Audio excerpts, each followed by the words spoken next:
যেদিন ঘুম থেকে উঠতে খুব বেশি দেরি হয়ে যায় আর তোমাদের দাদা লুচি পরোটা এইসব কিছু খেতে মন চায়, তখন ঝটপট এই নাস্তাটি বানিয়ে নিই। এটা দেখতে যেমন লোভনীয় হয়, খেতেও সেরকম দারুণ সুস্বাদু। তো এই মজার নাস্তাটি বানানোর জন্য আটা বা ময়দা যে কোনো একটি নিলেই হবে, বা দুটি মিক্স করে বানাতে পারো। এখানে 1 কাপ মতো ময়দা নিয়েছি, সামান্য পরিমাণে নুন দিয়ে দিয়েছি, তারপর 1 কাপ মতো জল দিয়ে দিতে হবে। এখন একটা চামচের সাহায্যে ভালো করে মিশিয়ে নিতে হবে। মেশানোর পর যদি ঘন মনে হয় তাহলে আরো 3-4 চামচ মতো জল অ্যাড করতে হবে।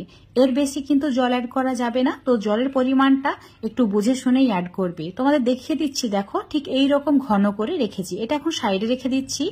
এবার একটা বাটির মধ্যে নিয়ে নিচ্ছি 2টি ডিম, আর তার সঙ্গে দিয়ে দেব বেশ কয়েকটি কাঁচা লঙ্কা কুচি। তো লঙ্কা কুচি যে যেমন ঝাল খেতে পছন্দ করো সেই হিসাবে কম বেশি করে দিতে পারো। স্বাদ মতো নুন, তার সঙ্গে দিতে হবে একটি বড় সাইজের পেঁয়াজকে একদম ছোট ছোট টুকরো করে কেটে নিয়ে, আর এটাকে অবশ্যই হাত দিয়ে এইভাবে একটু মচলে নেবে, তারপর অ্যাড করবে। এখন একটা চামচের সাহায্যে ভালো করে মিশিয়ে নিচ্ছি আর ডিমের মিশ্রণটা সাইডে রেখে দিচ্ছি। এবার নিয়ে নিতে হবে শসা কুচি, তার সঙ্গে দিয়ে দিতে হবে পেঁয়াজ কুচি। এখানে একটি পেঁয়াজ আর একটি শসাকে কুচি করে অ্যাড করেছি, তার সঙ্গে বেশ কিছু পরিমাণে ধনেপাতা কুচি আর 2-3টি কাঁচা লঙ্কা কুচি দিয়েছি। এবার দিয়ে দিতে হবে 2 টেবিল চামচ টমেটো সস। অবশ্যই এখানে টমেটো সসটা দেওয়ার চেষ্টা করবে, তাহলে এই নাস্তাটি খেতে খুবই সুস্বাদু হয়। ছোট বাচ্চারা তো চেয়ে চেয়ে খাবে নাস্তাটি, এত বেশি সুস্বাদু।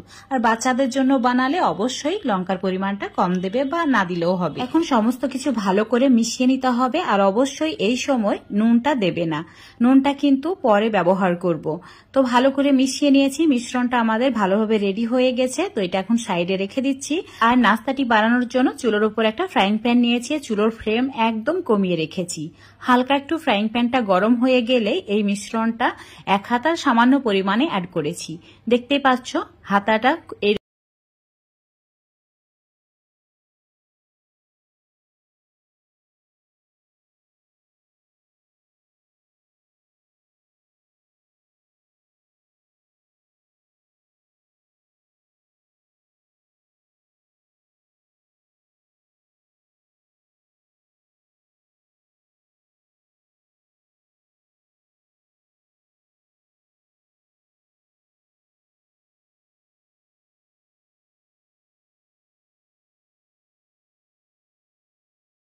করে ভেজে নিতে হবে। হালকা একটু গোল্ডেন হয়ে গেলে এটাকে উল্টে দিতে হবে, ঠিক এইভাবে। এবার চুলোর ফ্লেম একদম কমিয়ে দিতে হবে, আর লো ফ্লেমে এই সাইডটা সেকে নিতে হবে, তাহলে ডিমটা খুব ভালোভাবে সেকা হয়ে যাবে। দেখতেই পাচ্ছ সুন্দর একটা কালার চলে এসেছে।